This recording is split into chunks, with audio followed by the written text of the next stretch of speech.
Τι γίνεται, Γιώργο? Γεια σου, Χαρή. Καλά είσαι? Καλά, καλά. Εντάξει, τώρα μετά το Πάσχα βαρύναμε λίγο, αλλά καλά. Έλα μου, σιγά. Ήταν ακριβό το τραπέζι φέτος, έτσι δεν είπανε. Εγώ Ναι. περίμενα να μην φάει κανείς με αυτά που άκουγα. Κάθε χρόνο πιο ακριβά. Αλλά ναι, φάγαμε τελικά. Δεν έχω πάει. Φάγαμε. Πολύ ωραία η Αθήνα φέτος. Δεν ξέρω αν το βίωσες. Εγώ ακόμα το βιώνω. Πολύ ησυχία η Αθήνα. Πολύ άδεια, Πολύ, πολύ. Ακόμα είναι Τετάρτη μετά το Πάσχα. Τι ωραία που είναι έξω. Τι ησυχία. Πολύ ωραία. Δεν ξέρω. Δηλαδή Πάσχα στην Αθήνα, πολύ ωραίο. Και εμένα μου αρέσει. φταίνε που τα σχολεία είναι κλειστά και ο κόσμος έχει κολλήσει άδειες από παντού και δεν έχει γυρίσει ακόμα. Το πιθανότερο. Αλλά είναι τελείως άλλη εικόνα της Αθήνας. Πραγματικά.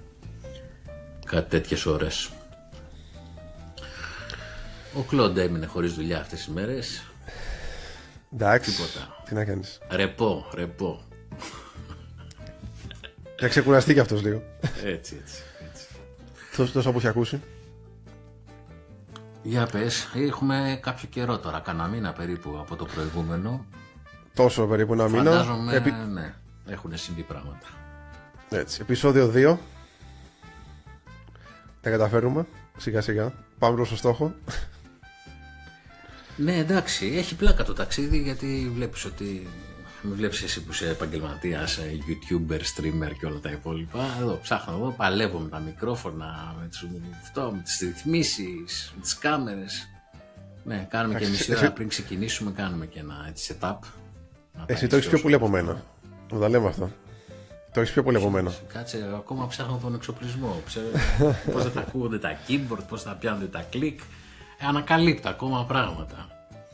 Αλλά ναι, ενδιαφέρον το ταξιδάκι αυτό. Όπως όλα. Έτσι. Για πες. Πώς πάει.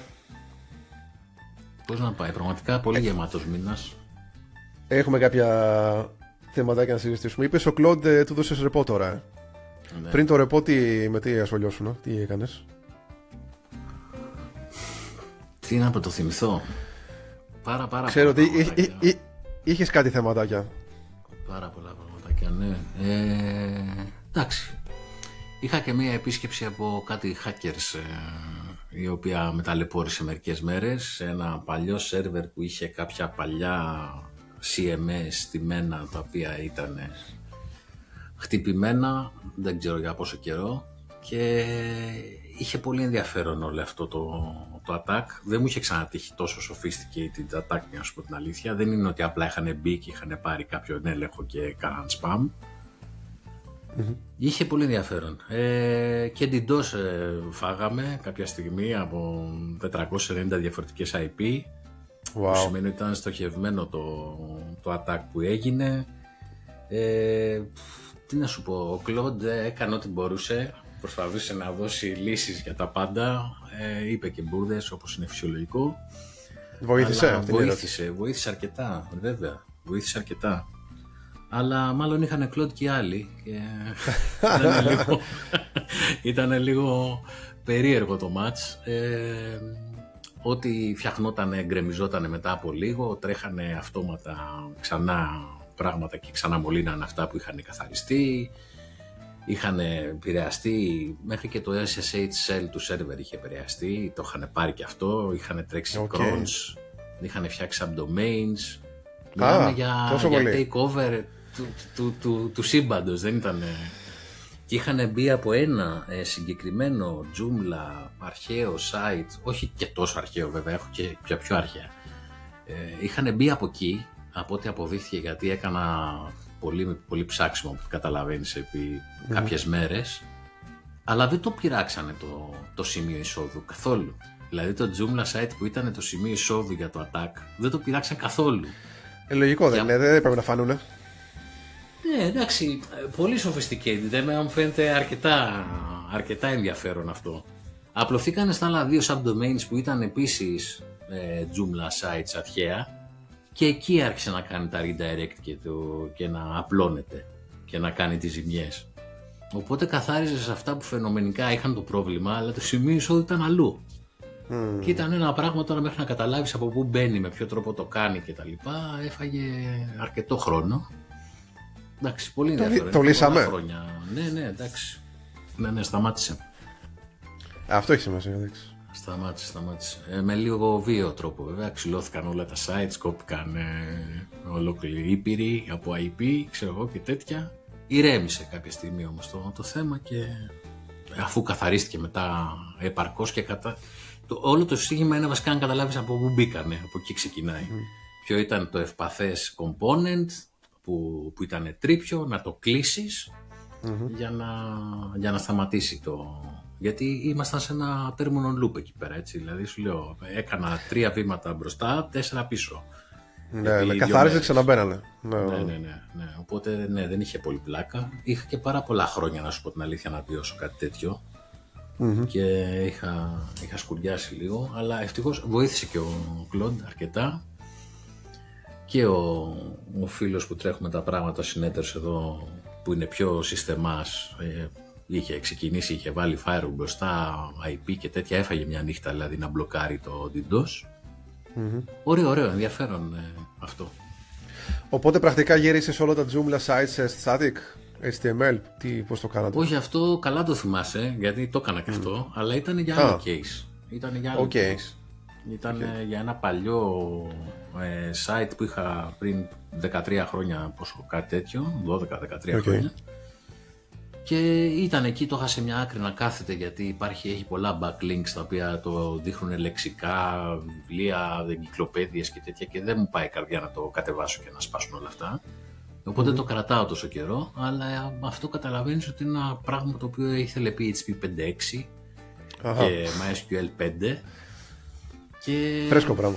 Ναι, ήταν τρομερά επικίνδυνο και πάρα πολύ. Το χτυπάγανε καθημερινά, φοβερό traffic πάλι για κανένα λόγο σημαντικό. Και είπα κάποια στιγμή, δεν το κάνω static HTML όλο αυτό. Δεν θα μπορούσε να γίνει με κάποιο μαγικό τρόπο. Αφού έτσι κι αλλιώς δεν θέλω να κάνω updates, δεν θέλω admin panel, δεν θέλω όλα αυτά. Ναι. Να μην το χτυπάνε κιόλας. Και τα είπα εκεί με το φίλο μου τον Κλοντ, μου λέει WGET, μου λέει, ένα κομμάτι. Φυσικά δεν ήταν ένα κομμάτι, αλλά εντάξει. Είχε πολύ ενδιαφέρον, στήθηκε Docker τοπικά, έψαχνα να βρω πώς θα φτιαχτούν τα images τοπικά, γιατί PHP 5.6 και MySQL 5 από πού να τη δεις, από ποιο ρέπο. Ναι. Είχε μερικά τέτοια challenges έτσι ωραία. Και τελικά τα κατάφερα, πραγματικά, δηλαδή σε μερικές ώρες λύθηκε ένα θέμα το οποίο το κουβαλάω χρόνια και ήταν αυτό από μόνο του εντυπωσιακό. Και τώρα έχει static HTML τα πάντα, έχω βγάλει, δεν υπάρχει βάση, δεν υπάρχει PHP, δεν υπάρχει τίποτα από όλα αυτά. Οπότε, αν δεν χρειαζόταν όντως, γιατί να τα έχεις, γιατί να έχεις βάση αφού δεν χρειάζεται. Πολύ λιγότερος χώρος, πολύ πιο safe, πολύ πιο secure. Το έχεις και στην άκρη, κάνεις το maintain όπως θέλεις για να μην σπάσουν τα links. Έπρεπε φυσικά να πειράξεις και HT-access, να γίνουν redirect τα URL που είναι διαφορετικά από HTML αρχεία.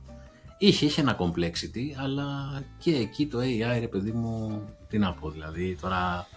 Βοήθησε αυτό είναι το δουλειά που δεν θα τόλμαγες καν να κάνεις εύκολα, γιατί είχε πάρα πολύ nitpicking και να δεις λεπτομέρειες και να ψάξεις πράγματα.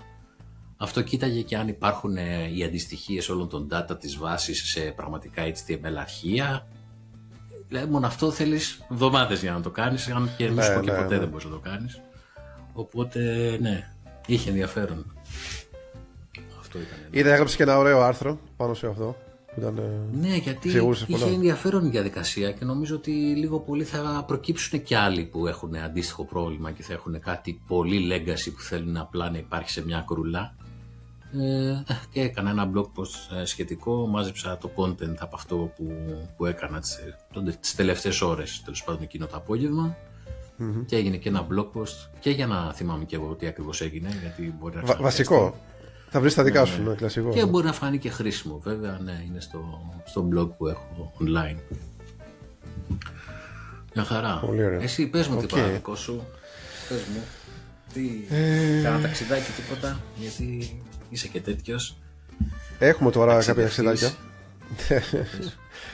Κοίτα, τώρα υπάρχουν κάποια ταξίδια που έρχονται. Το πρώτο είναι Γεωργία. Θα γίνει το πρώτο local meetup για Laravel. Και με καλέσαν να πάω για ομιλητής εκεί πέρα. Οπότε θα πάω. Θα είναι άλλοι 2 ομιλητές από όσο ξέρω.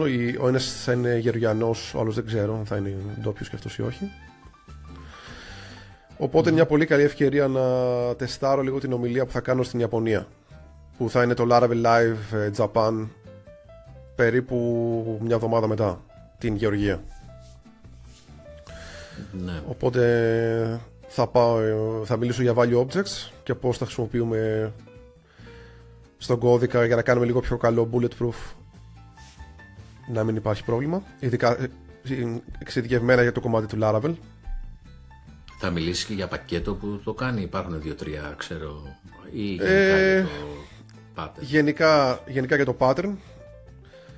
Στόχος είναι να είναι λίγο πιο intermediate με advanced το κομμάτι, δηλαδή όχι μόνο για τα πακέτα. Θα δούμε, ίσως υπάρχει μια πιθανότητα να, όχι στη Γεωργία αλλά στην Ιαπωνία, να ανακοινώσω και εγώ κάποιο πακέτο πάνω σε αυτό που θα τα κάνει λίγο διαφορετικά από τα υπόλοιπα. Θα δούμε. Υπάρχει σαν σκέψη. Έχεις πάρει φόρα μου φαίνεται με πακέτα. Το άλλο τι κάνει το πακέτο που έχεις φτιάξει? Βλέπω κάνεις και ενημερώσεις. Βλέπω ναι. Κάνεις. Πώς πάει αυτό, αλήθεια? Τι update έχεις?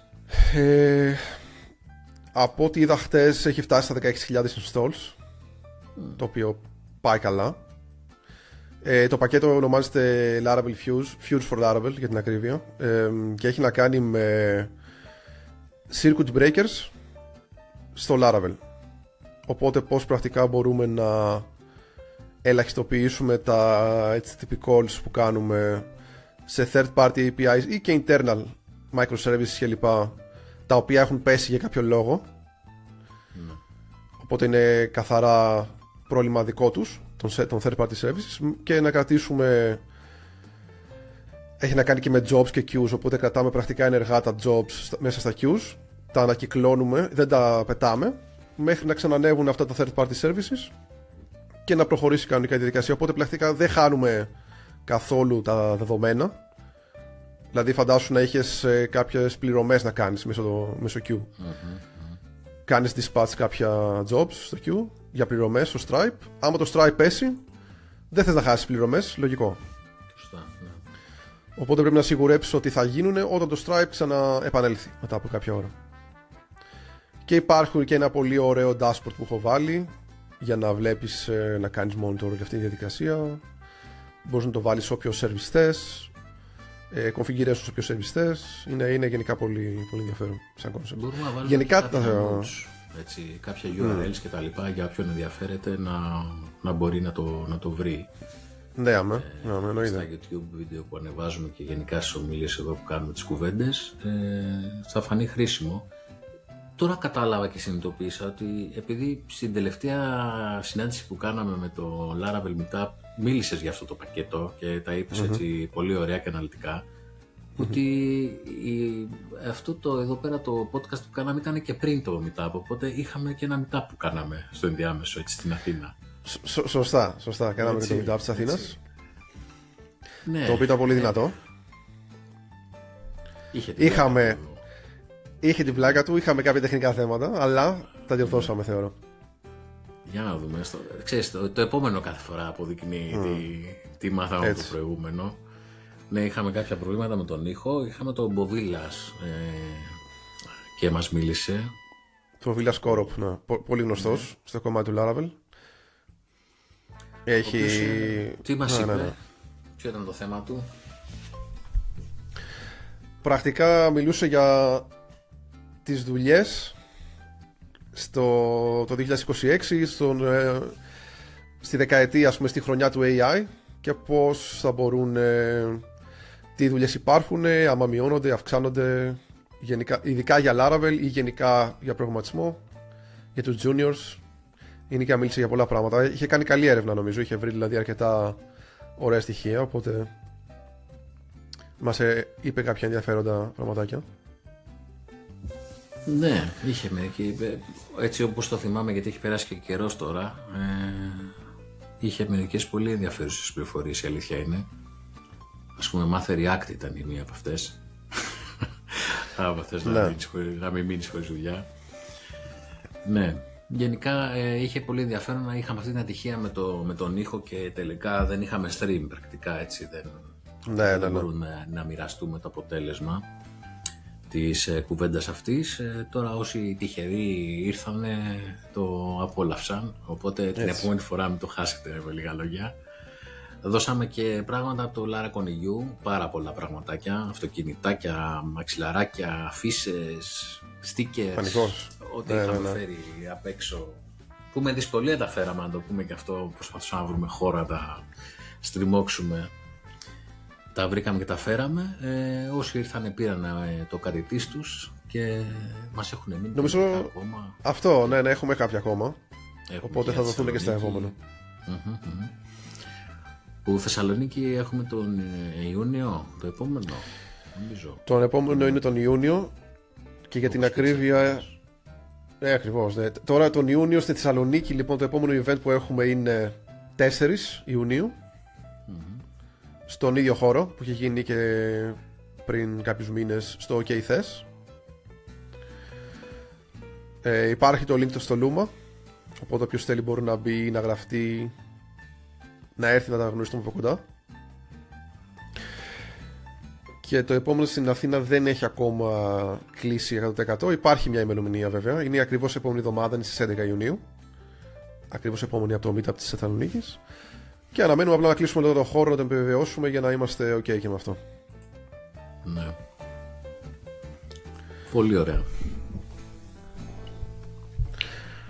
Τι άλλα, τα ταξίδια που έχεις να κάνεις, από αυτά που έχεις να κάνεις, ποιο περιμένεις περισσότερο ή δεν τα συγκρίνεις? Η Ιαπωνία νομίζω θα είναι φοβερό ταξίδι. Έχεις ξαναπάει?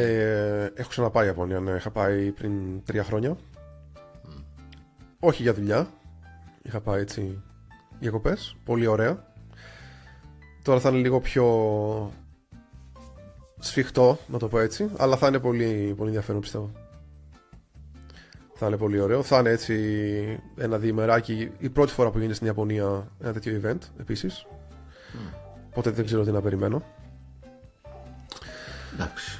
Όπως με όλα τα πρώτα event, μερικά οργανωτικά θεματάκια θα τα έχει. Αλλά εντάξει. Ναι. Σωστά.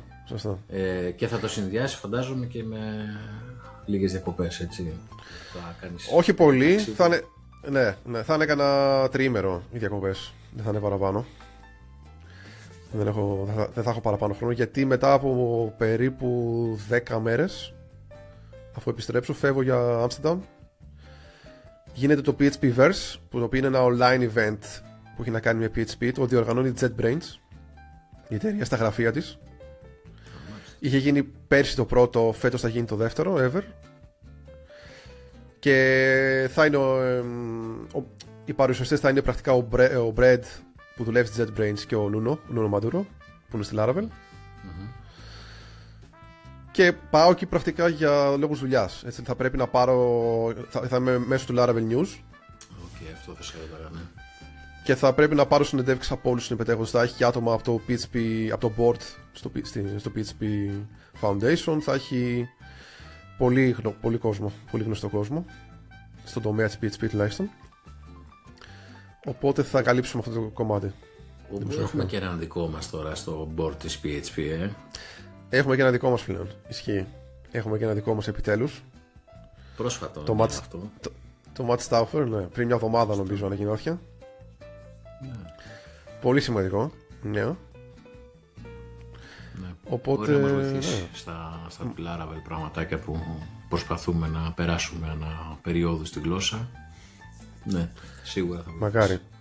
Μακάρι να βοηθήσει, γιατί μέχρι τώρα δεν είχαμε κάποιον, αλήθεια είναι, εκπρόσωπο από τη Laravel εννοώ στην PHP. Τώρα πιστεύω ότι σιγά σιγά εναρμονίζονται όλα αυτά, γιατί καλώς ή κακώς χωρίς το Laravel και λίγο το Symfony η PHP δεν θα ήταν εδώ που είναι τώρα. Μιλάμε ψέματα. Ναι, εντάξει, κάποιοι μπορεί να διαφωνήσουν με τη σειρά που τα πες, αλλά νομίζω το συμπέρασμα είναι ίδιο. Είναι δύο frameworks τα οποία αν δεν κουνάγανε τα πράγματα δεν δεν θα πήγαινε η γλώσσα εκεί που έχει πάει σήμερα. Έτσι, Σίγουρα. Μάλιστα. Αυτά, ναι. Και υπάρχει ένα τελευταίο ταξίδι. Για πες. Για τον Ιούνιο θα μιλήσω. 5 μέρες μετά το Pitch Perverse, λοιπόν, αφού επιστρέψω, θα είναι το Laravel Live στην Αγγλία, στο Λονδίνο, στο οποίο το συνδιοργανώνουν 2 άτομα, νομίζω, από το core team της Laravel επίσης. Οπότε και εκεί θα έχει πολύ καλό κόσμο. Θα είναι πάλι ο Ποβίλας να μιλήσει από κοντά, δεύτερη φορά ever για αυτόν. Οπότε ναι.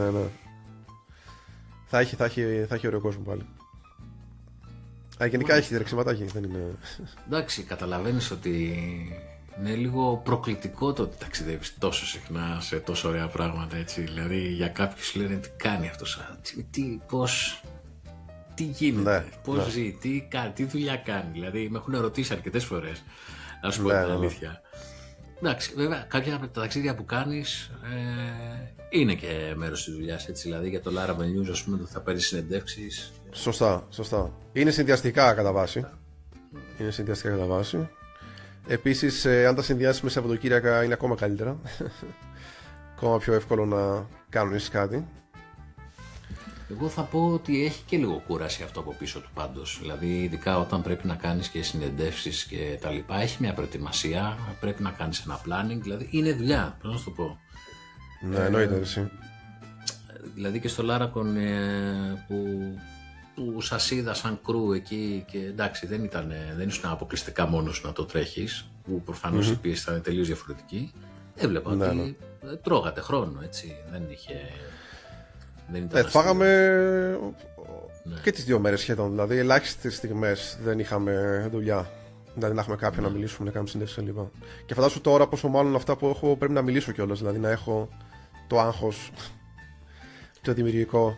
Και πρέπει να ετοιμάσεις και ερωτήσεις, φαντάζομαι, και ανάλογα με το ποιο θα μιλήσει να έχεις κάνει και ένα background check. Έτσι, δηλαδή έχει και τέτοιο, φαντάζομαι. Ναι. Δεν μπορείς απλά να δεις κάποιον να το σταματήσει και να αρχίσεις να κουβεντιάσεις. Δηλαδή έχει μια προετοιμασία. Σωστά. Όχι, θα έχω πάρει τη λίστα λογικά αυτών που θα είναι εκεί από πριν και θα τα έχουμε κανονίσει. Γιατί και αυτοί θα πρέπει να ξέρουν και εγώ θα πρέπει να έχω υπόψη μου με ποιο θα μιλήσω. Οπότε έχει ένα. Χάρη, εκτός από τα ταξίδια, την επόμενη φορά να μας πεις πώς πακετάρεις για να πας στα ταξίδια. Θα έχει ενδιαφέρον να μάθουμε πώς φτιάχνεις τις αποσκευές, γιατί εντάξει, το έχω προσέξει γενικά. Όσοι ταξιδεύουν πολύ, τελικά καταλήγουν να έχουν κάτι backpack, τι να σου πω, τόσα φάκελους. Ναι, πολύ light. Και εντάξει. Όλοι οι υπόλοιποι, εμείς που είμαστε τελείως rookies, παίρνουμε 4 βαλίτσες και ξέρω 3 αυτά και σέρνουμε για να. Καθόλου πρακτικό. Ισχύει. Όχι, η αλήθεια είναι ότι σιγά σιγά καταλαβαίνεις ότι τα μισά δεν τα θες από αυτά που παίρνεις μαζί, οπότε πρέπει να. Ναι. Στο τελευταίο ταξίδι που πήγαμε τώρα, πρόσφατα, είχα πάρει, αντί να πάρω χειραποσκευή, για πρώτη φορά πήρα τις ανταπλάτης και μου βγήκε πάρα πολύ καλά. Πρώτη φορά ever, δηλαδή. Οπότε σιγά σιγά. Αφού δούλεψε, κατάλαβα. Ναι. Δούλεψε πάρα πολύ. Δεν θα παίρνεις τίποτα. Θα πηγαίνεις εκεί. Αγχωνόμουν, δηλαδή έψαχνα τη χειραποσκευή, λέω πού την έχω. Αλλά δεν την είχα πάρει, οπότε ναι. Όχι, ήταν καλή φάση. Μια χαρούλα. Καλή φάση. Ωραία. Τι άλλο έχουμε να πούμε? να πούμε. Έκανες μια πολύ. Ήθελα να σε ρωτήσω γι' αυτό. Ένα πολύ ενδιαφέρον migration από Vue 2, Vue.js 2 σε Vue.js 3. Πες μου λίγο γι' αυτό, γιατί είναι τώρα να κάνω κι εγώ κάτι παρόμοιο. Πολύ ξύλο, Χάρη. Για πες. Πολύ ξύλο. Κοίτα. Είχα προσπαθήσει να το κάνω άλλες 2-3 φορές στο παρελθόν, γιατί τώρα Vue 2 έχει σταματήσει το support, ξέρεις, εδώ και 2 ή 3 χρόνια, δηλαδή είναι αρκετά πίσω. Ναι. Υπάρχει ένα mode στο Vue 3 το οποίο του επιτρέπει να τρέχει Vue 2 πράγματα. Δεν θυμάμαι ακριβώς πώς το λέει, αλλά είναι ένα switch, ένα mode που μπορεί να μπει το Vue 3 και αυτό σε βοηθάει να κάνεις migrate libraries και τέτοια σιγά σιγά. Να είσαι δηλαδή μεν σε Vue 3, αλλά να υποστηρίζονται και πράγματα του Vue 2 για να μην χρειάζεται να κάνεις όλο το migration να πετάξεις κώδικα με τη μία, να πρέπει να τα κάνεις λίγο.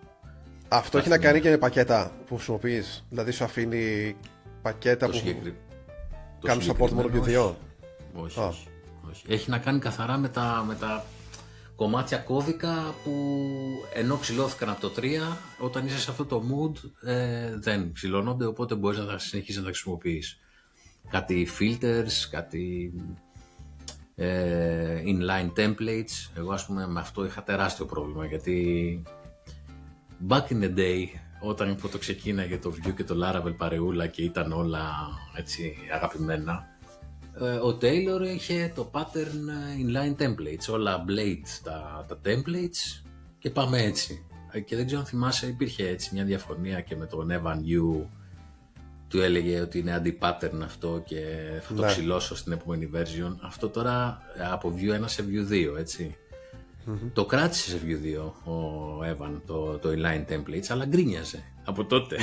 Και το κράτησε γιατί υπήρχε το Laravel community έτσι από πίσω και δεν ήθελε να χάσει αυτό το momentum. Κακά τα ψέματα, χωρίς το Laravel δεν θα ήταν εκεί που είναι.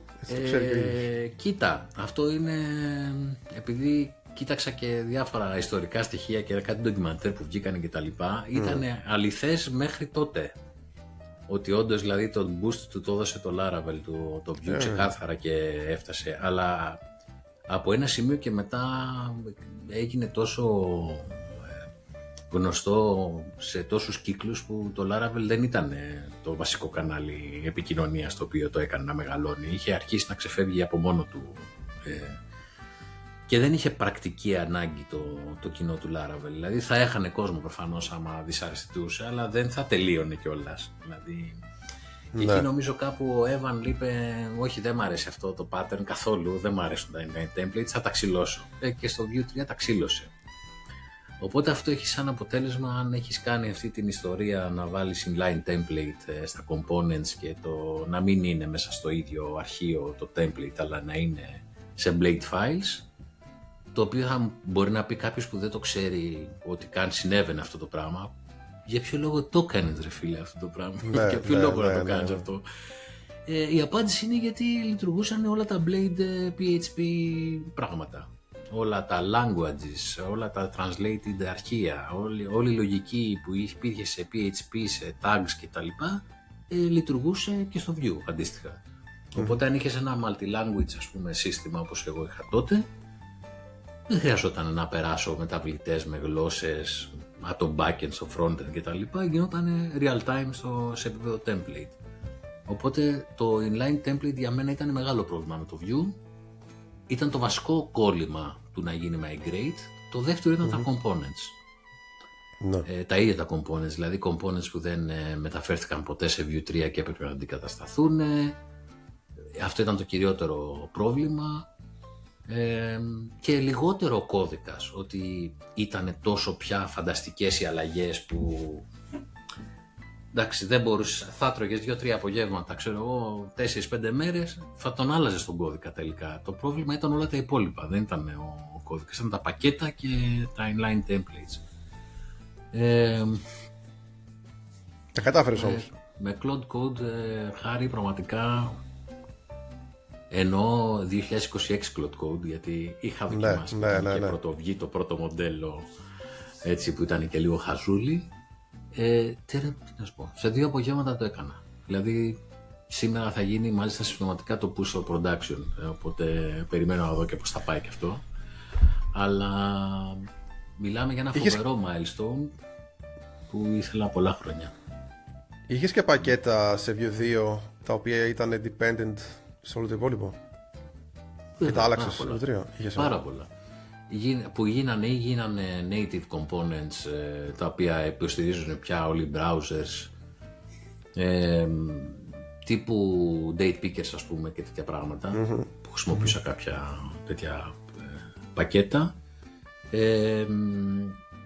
κάτι λόντας, βιβλιοθήκες, δηλαδή μιλάμε για legacy πράγματα τα οποία έτρεμε το φιλοκάρδι μου να κουνήσω. Και τώρα απλά γράφτηκαν functions τα οποία δεν άλλαζαν το API, οπότε δεν έσπαγε ο κώδικας, αλλά από πίσω γραφόντουσαν άλλα πράγματα. Components τα οποία τα αντικατέστησε με καινούργια custom components, δηλαδή ούτε καν dependencies σε άλλα libraries που έχουν γραφτεί. Προφανώς υπήρχαν και αυτά, τα libraries που πήγαν σε Vue 3 ή σε... Ναι, εντάξει, αυτά είναι ok, δεν είναι πρόβλημα. Ναι, αλλά μέχρι και αυτό το reset, ρε παιδί μου, ότι αυτό το πακέτο αντικαταστάθηκε από αυτό το πακέτο και προτείνεται από το community αυτό, από Vuex έγινε πίνια, κάνε migrate. Δηλαδή μόνο αυτό πρέπει να φας κάποιο χρόνο για να το κάνεις, έτσι. Πόσο μάλλον να ξέρεις τα πιο μικρά πακέτα σε τι έχουν αντικατασταθεί κτλ. Δεν ξέρω, πήγε πάρα πολύ γρήγορα, προφανώς πολύ ξύλο, δηλαδή 2 μέρες με συνεχή error, πολλά προβλήματα, console logs, χαμός. Μετά μπήκε στη φάση και το Playwright που κάποια στιγμή είχαμε κάνει και μια κουβέντα. Εντάξει, εγώ αγαπάω Playwright γενικά. Έσωσε πάρα πολύ την κατάσταση, γιατί κατάλαβες, έφτιαχνε και μετά από κάποιο σημείο σηκωνότανε και το Playwright και κοίταγε σε front-end το console και τι παίζει, τι δεν παίζει και έγραφε πράγματα και τα τέσταρε. Οπότε και αυτό βοήθησε αρκετά, τουλάχιστον τα πολύ χοντρά, δηλαδή να παίρνεις άσπρες σελίδες ή ξέρω εγώ τέτοια, τα ξεπέρναγες. Τώρα business logic τα οποία μπορεί να ήταν λίγο πιο σύνθετα, εντάξει, αυτά δεν μπορεί να τα πιάσει.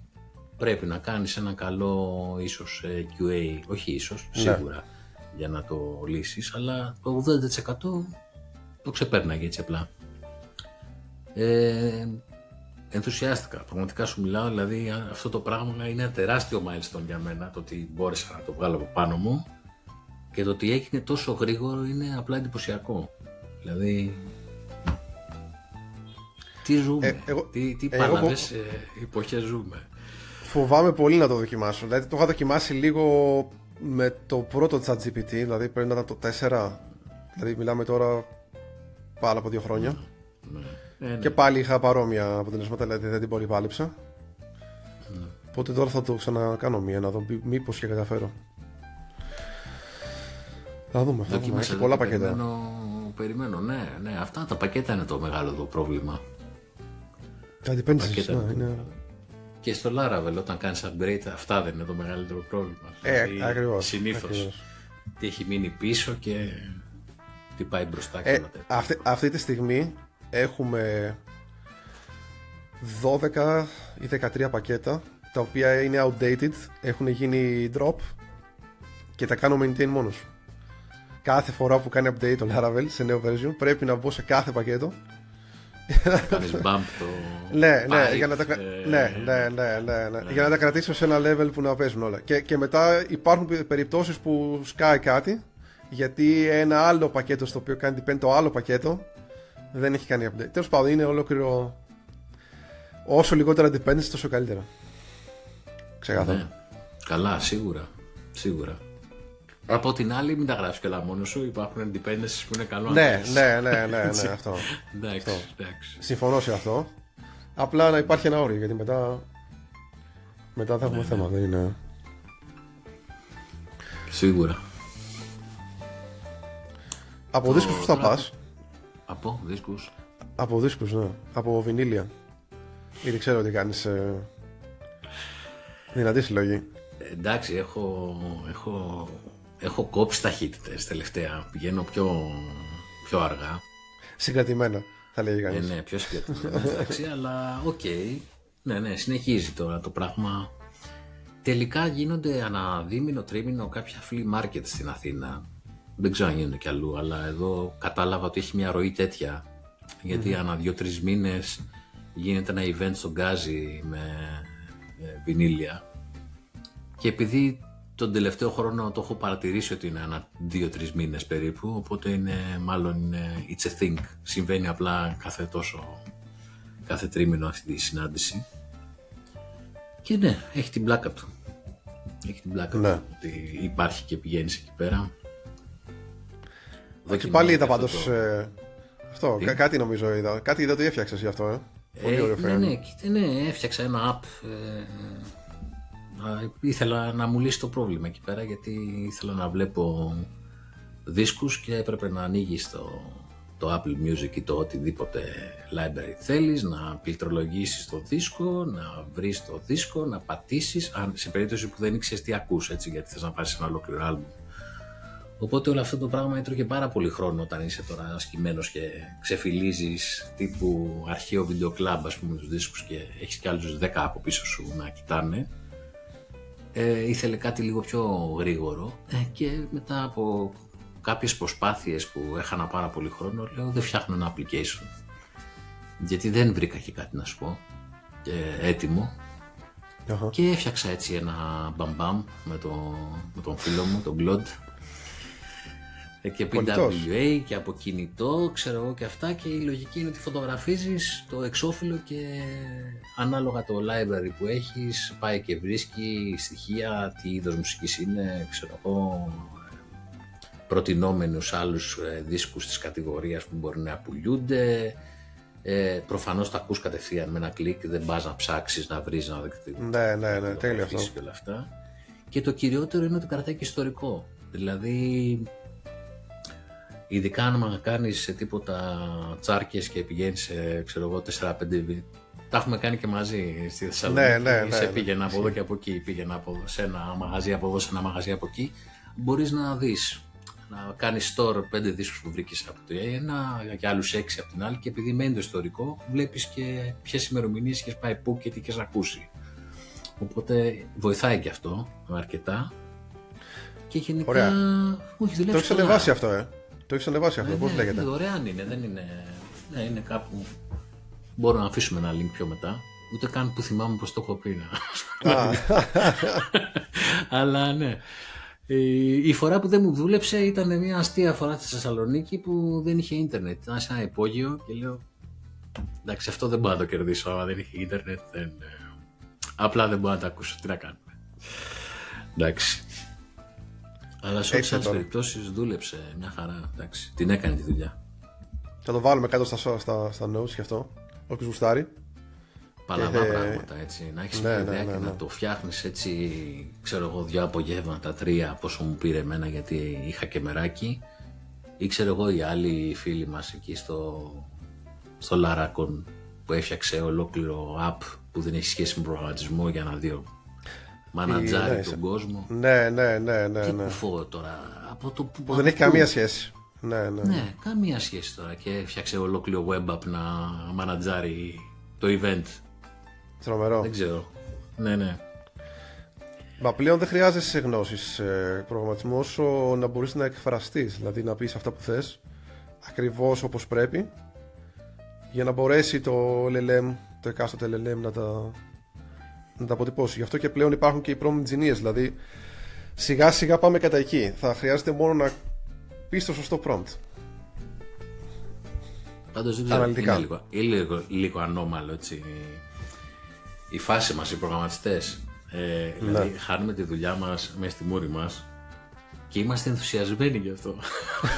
Δηλαδή πραγματικά δεν ξέρω πώς να το εξηγήσω, αλλά νομίζω οι περισσότεροι ζουν την καλύτερη τους φάση, ας πούμε, με αυτό το πράγμα. Ακριβώς, με την τεχνολογία, και ταυτόχρονα λένε Παναγία μου, κρατάνε το κεφάλι τους, λένε πάει, αυτό ήταν, δεν έχει. Τον άλλο μήνα, τον άλλο χρόνο θα μιλάμε σε άλλους όρους, ας πούμε.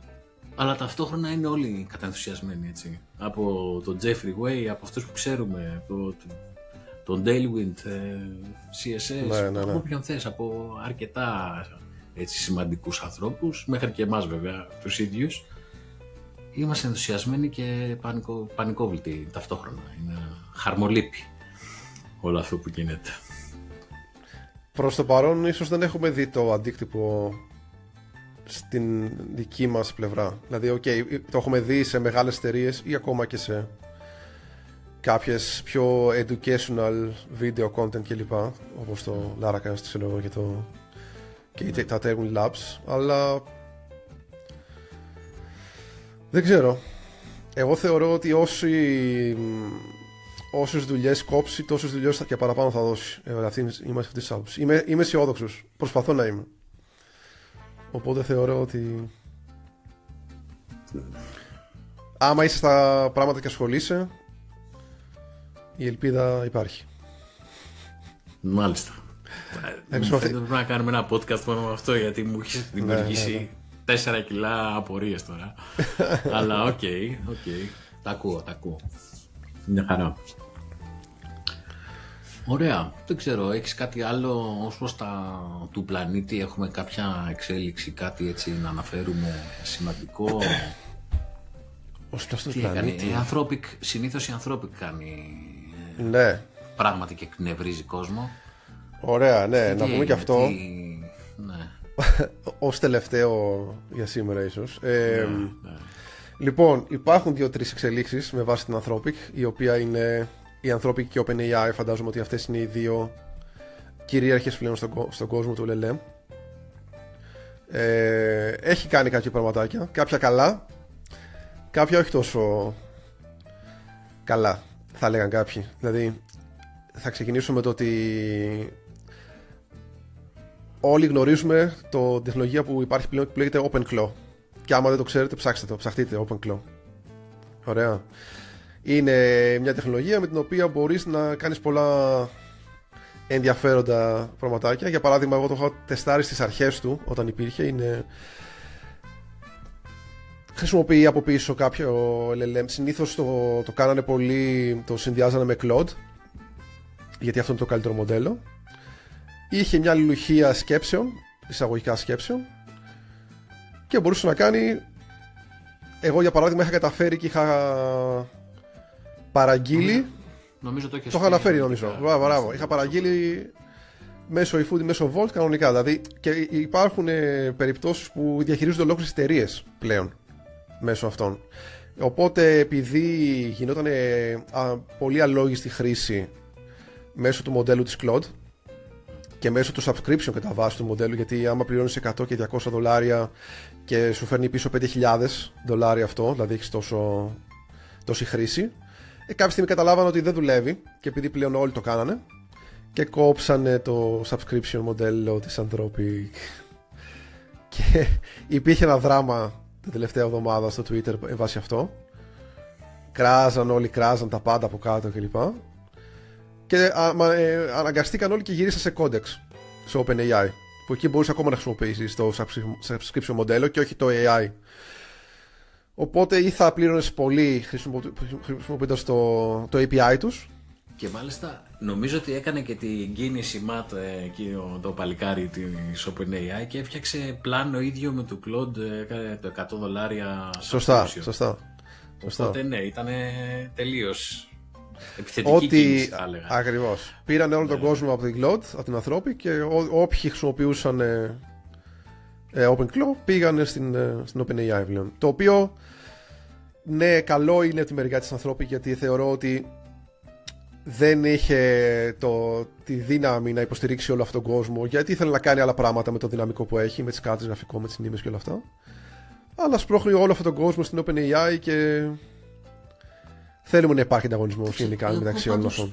Να σου πω την αλήθεια, την περίμενα αυτή την εξέλιξη. Δηλαδή το είχε δείξει ότι προς τα εκεί θέλει να πάει η Anthropic, ναι, αφού το είχε κάνει με το Open Code, πώς λέγεται το αντίστοιχο. Σωστά. Είχε κόψει και το Open Code, σωστά. Οπότε αφού το κόψε εκεί, θα το κόψει κι αλλού. Δηλαδή και σε όποιο άλλο εργαλείο πάει να κάνει abuse το πλάνο του, ναι, που έχει, που θεωρητικά είναι, σε συμφέρει έναντι του API usage, φαντάζομαι ότι ναι, αυτό το abuse προσπαθεί να κόψει, οπότε δεν πέφτει από τα σύννεφα. Εγώ το είχα και άργησε. Η αλήθεια είναι ότι όντως ούτε και εγώ δεν το περίμενα. Αλλά δεν έκανε μόνο αυτό, έκανε και άλλα πραγματάκια η Anthropic. Ένα βασικό που έκανε, το οποίο επηρεάζει και όσους δεν χρησιμοποιούν Open κτλ., είναι ότι μείωσε κατά πολύ το context window σε ώρες εχμής στην Αμερική κατά βάση. Οπότε την ώρα που δουλεύουν στην Αμερική, στην Ελλάδα νομίζω είναι μεταξύ 3 και 9 το βράδυ, 3 και 8 κάτι τέτοιο το απόγευμα το βράδυ, πλέον θα δείτε το context να χαλάει πολύ πιο γρήγορα από ό,τι ήταν πριν, και δεν είναι ιδέα σας. Όντως το κάνανε, και το χειρότερο είναι ότι το κάνανε και δεν το ανακοινώσαν επίσημα στο blog τους που τα ανακοινώνουν τα καλά πράγματα. Το ανακοινώσαν μέσω ενός tweet ενός υπαλλήλου της Anthropic, που δεν είναι και ο υπεύθυνος στην τελική του γραφείου τύπου, απλά γράφει και tweets ο άνθρωπος. Μάλιστα. Μάλιστα, πολύ Οπότε το κάναν λίγο στα μουλοχτά, θα λέει κανείς. Ναι, δεν είναι ωραίο. Εντάξει, δεν είναι ωραίο. Και πώς θέλουν να το λύσουν, δίνοντάς σου ένα έτσι δωράκι μικρό σε API credits. Οπότε σου λέει πάρε τι μοντέλο έχεις, $100. Ωραία, πάρε $100 δωρεάν και το λύσανε. Κάπως έτσι. Έγινε πρακτικά. Οπότε ναι. Αυτά είναι τα αμφιλεγόμενα. Αλλά υπάρχουν και κάποια ωραία νέα, θα λέγει κανείς. Ή και Πες, επίφοβα. Θέλω να μην μαυρίζουμε. Να μην Πες τα μαυρίζουμε. καλά νέα. Να δεν είναι κλείσουμε σίγουρο. Με τα καλά νέα. Α, δεν είναι Ωραία. Δεν είναι σίγουρο. Για Δεν είναι πες, σίγουρο. για πες. Υπάρχουν λοιπόν υπάρχει ένα νέο μοντέλο στην αγορά. Δεν έχει βγει ακόμα επίσημα σε εμάς. Το έχει ανακοινώσει όμως η Anthropic. Υπάρχει το μοντέλο Mythos, λέγεται, έχει και ελληνικό όνομα. Εννοείται. Claude Mythos. Το οποίο. Όπα, φέτα και σηκώσεις. Έτσι. Για μια ψήφο. Τέλος πάντων. Ναι. Αυτό το μοντέλο λοιπόν, ποιο είναι το πρόβλημα σε εισαγωγικά, γιατί δεν το έχουν ακόμα βγάλει στον κόσμο. Γιατί άμα δεις τις μετρήσεις που έχουν βγάλει, τις οποίες τις έχουν ανακοινώσει ήδη, είναι κατά 50% καλύτερο από το Opus 4.6. Κατά 50%. Όχι κατά 10%, κατά 15%, κατά 50%. Για να μιλάμε για τρελό ποσοστό. Και έχει βρει πράγμα, δηλαδή έχει βρει Ευπάθειες, θυμάμαι. ευπάθειες πολλές, ακριβώς, τρομερές ευπάθειες δεκαετιών σε Linux συστήματα, στο kernel, σε OpenBSD, γενικά σε πολλές τεχνολογίες. Και το είδαν αυτό, τρομάξανε. Και τι κάνανε για να χαλαρώσουν λίγο τα πράγματα στην Google. Για να το προστατέψουν. Όχι ακόμα. αλλά υπάρχει πλέον ένα project το οποίο ονομάζεται Project Glasswing. Το οποίο τι είναι μια σύμπραξη μεταξύ όλων των μεγάλων εταιριών. Όταν μιλάμε μεγάλων εταιριών, μιλάμε Anthropic, Google, Microsoft, Nvidia και πολλές άλλες security εταιρείες στο τομέα του security, στο website κλπ. Και cyber security. Το χρησιμοποιούν εσωτερικά όλες αυτές τις εταιρείες πλέον για να μπορέσουν να βρουν τις ευπάθειες στα συστήματά τους, να τις πατσάρουν πριν το δώσουν στον κόσμο. Γιατί αν το δώσουν θα υπάρξει αρκετά μεγάλο πρόβλημα. Τώρα είναι κομμάτι marketing, είναι αλήθεια, δεν ξέρω. Ναι, βέβαια, άμα είναι όσο δυνατό λένε, θα βουλώσουν τις τρύπες που υπάρχουν ήδη, αλλά θα ανακαλυφθούν όλες οι καινούργιες. Δηλαδή, σωστά. Σωστά. Τώρα το Joomla θα είναι που λέγες. Ναι, τίποτα. Ναι, Παναγία μου. Ναι. Οπότε αυτό είναι και καλό και κακό, θα λέγανε, λέω. Καλό ότι εξελισσόμαστε και φτάνουμε σε ένα πολύ υψηλό επίπεδο πλέον στα LLMs. Κακό για όσους δεν πατσάρουν τα συστήματά τους, θα λέγει κανείς. Οπότε με αυτό το τελευταίο νέο, με αυτήν την ευχαριστή νότα. Ναι. Αν και είπες τελευταίο το κακό. Ναι. Είναι ανάποδα να τα πεις αυτά, να κλείσουμε. Ωραία, αλλά εντάξει, καταλάβαμε. Θα δούμε πώς θα πάει. Ωραία. Χάρηκα που τα πάμε, Χάρη. Νομίζω το τραβήξαμε και αρκετά, δεν ξέρω αν κουράσαμε κανέναν, είπαμε πολλά. Πήγε καλά. Travel tips, την άλλη φορά travel tips για packaging. Έτσι. Και καλά να περνάτε. Να μας πείτε κιόλας άμα χρησιμοποιείτε εσείς πιο LLM, κάποια ιστορία που έχετε, αν θέλετε γράψτε από κάτω. Θα είναι πολύ ενδιαφέρον να το συζητήσουμε κιόλας σε μελλοντικά βίντεο και podcast. Βέβαια. Και να δούμε αν βελτιώθηκε και ο ήχος, έτσι. Ή κάναμε πάλι πατάτα και πρέπει να τα ξαναγράψουμε όλα. Ωραία. Αυτά. Λοιπόν, καλή συνέχεια. Τα λέμε στο επόμενο.